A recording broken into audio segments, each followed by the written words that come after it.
నేను BRS party దగ్గరికి వెళ్దాం అనుకుంటున్నాను. బీఆర్ఎస్ పార్టీ రామ్మోహన్ గారు నమస్తే అండి.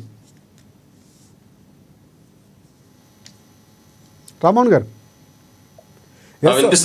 ఎస్ నిన్న మనం మాట్లాడుకున్నాం. ఎక్కడా కూడా ఇవన్నీ కూడా టీ కప్లో తుఫాన్ అని చెప్పారు మీరు. ఎక్కడ ఇలాంటి ఆస్కారం లేదు. కవితకి సంబంధించి ఆమె పార్టీ మారబోతున్నారు కానీ లేకపోతే పార్టీ పెట్టబోతున్నారు కానీ ఇవన్నీ కూడా అబద్ధాలు, వాస్తవాలు కాదు, ఎక్కడ ఫేక్ ప్రచారం జరుగుతుందని చెప్పారు. దానికి సంబంధించి కూడా కొంతవరకు క్లారిటీ ఇచ్చారు మీరు అన్న మాటలతో. నిన్న ఏదైతే కవిత చేశారో వ్యాఖ్యలు దాదాపుగా ఈక్వల్గానే ఉన్నాయి. కానీ ఇక్కడ సొంత పార్టీకి సంబంధించి కేటీఆర్ పైన ఆమె మాట్లాడారు. ఈ వ్యాఖ్యలు వినే ఉంటారు. కవిత వ్యాఖ్యలపై బీఆర్ఎస్ పార్టీ కార్యకర్తగా, ఒక నేతగా ఇన్నేళ్ళ పాటు బీఆర్ఎస్ పార్టీలో ఉన్నారు కాబట్టి ఏమంటారు మీరు? ముందుగా మనం గడిచిన వారం రోజులు చూస్తున్న గమనించిన విషయాలు దానికి కవిత ఎక్కడ కూడా కేటీఆర్ గారి పేరు తీసుకోవడం కానీ లేకపోతే హరీష్ గారి పేరు తీసుకోవడం కానీ ఎక్కడ కూడా చేయలేదు. నేను కేసీఆర్ గారి నాయకత్వాన్ని బలపరుస్తా, నాకు వారికంటే ఎవరు పెద్ద గారు వారే పెద్ద అని చెప్తా ఉన్నాను. వారు ఏదో పార్టీ పెడతారు, లేదా టీఆర్ఎస్ కాంగ్రెస్ కు పోతారు, లేదా బీజేపీకి పార్టీని విలీనం చేయాలి. ఇన్ని మనం మోయిట్లో పోగాలని మాత్రమే కొంతమంది పాత్రికేయులు ఎవరైతే టీఆర్ఎస్ కొంచెం యాంటీ ఉన్నారో వాళ్ళు కొంచెం ప్రాపగండా చేసి దీన్ని ఇన్వాల్వ్ పలువురు చేసి న్యూస్ లో లీకేజ్ ఇవ్వడం, ప్రింట్ మీడియా, ఎలక్ట్రానిక్ మీడియాలో వార్తలు ప్రచారం చేయడం జరుగుతుంది. కానీ దానికంటే వేరే ఏం లేదు.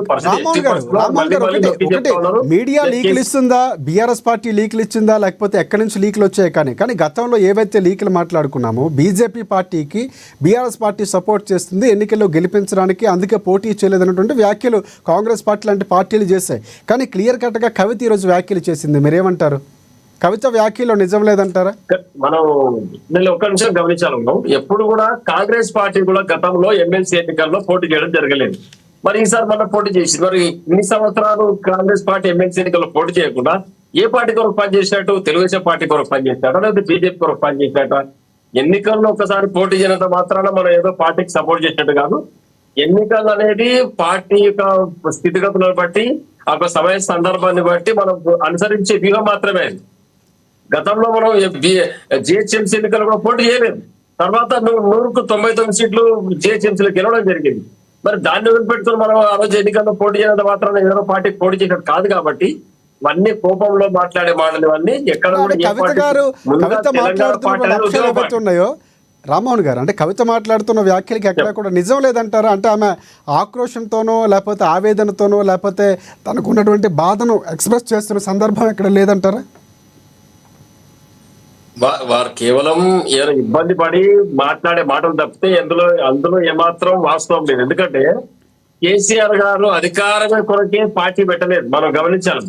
అధికారం కొరకే పార్టీ పెట్టింటే ఆ రోజు మర్రిచెన్నారెడ్డి గారు దాకా టీఆర్ఎస్ పార్టీ కాంగ్రెస్ విలీనం చేసి వారి యొక్క పదవులు తీసుకుని ఇంటి దగ్గర పడుకునేవారు. కానీ పదవులను తృణప్రాయంగా వదిలిపెట్టిన చరిత్ర కేసీఆర్ గారిది, కేసీఆర్ సైన్యానికి. వారు 4 సార్లు రాజీనామాలు చేసి మళ్ళీ ఎన్నికలకు పోయి తెలంగాణ యొక్క ఉద్యమాన్ని గురుతలు వచ్చి గ్రామీణ స్థాయికి తీసుకుపోయి తెలంగాణ సాధించిన తర్వాత 10 సంవత్సరాలు అప్రతిహతంగా ఒక రాష్ట్రాన్ని పరిపాలన చేయడం జరిగింది. అంతేగాని అధికారమే కావాలనుకుంటే ఎప్పుడో కాంగ్రెస్ పార్టీలో ఆ రోజు ఉద్యమాన్ని తాకట్టు పెట్టినట్టుగా వారు కూడా తాకట్టు పెట్టి పోయేవాళ్ళు కదా.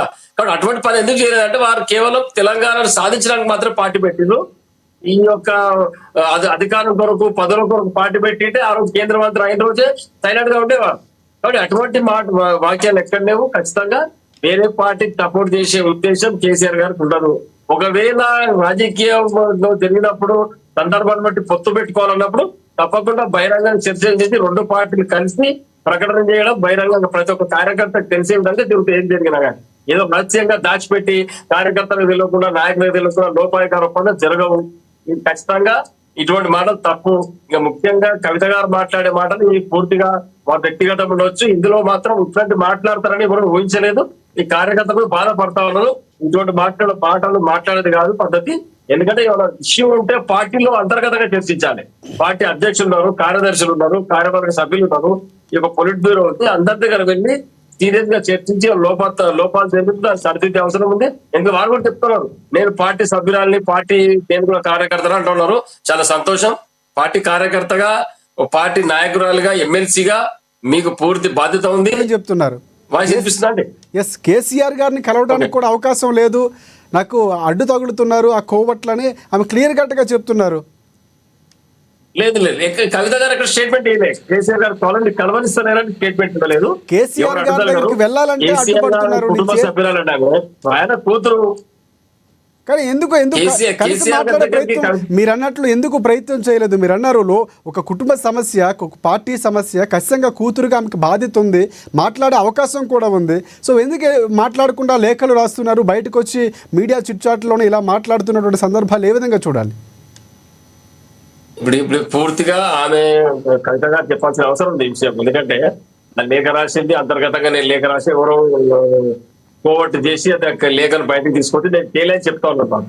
Right. మరి దాన్ని బట్టి మనం కవిత గారితో క్లారిటీ తీసుకోవాలి విషయం. ఎందుకు బహిరంగ రామ్మోహన్ గారు మాట్లాడాల్సి కేసీఆర్ గారి నాయకత్వాన్ని బలపరుస్తూనే మళ్ళీ పక్క వాళ్ళు కరెక్ట్ గా లేరని మాట్లాడుతున్నారు. ఎవరు నేను ఇబ్బంది పెట్టింది అనేది పార్టీ అంతర్గత వ్యవహారంలో సమావేశం జరిగినప్పుడు మాట్లాడి ఆ ఇబ్బందులు తొలగించుకొని పార్టీ కొరకు పనిచేయాల్సిన అవసరం ఉంది.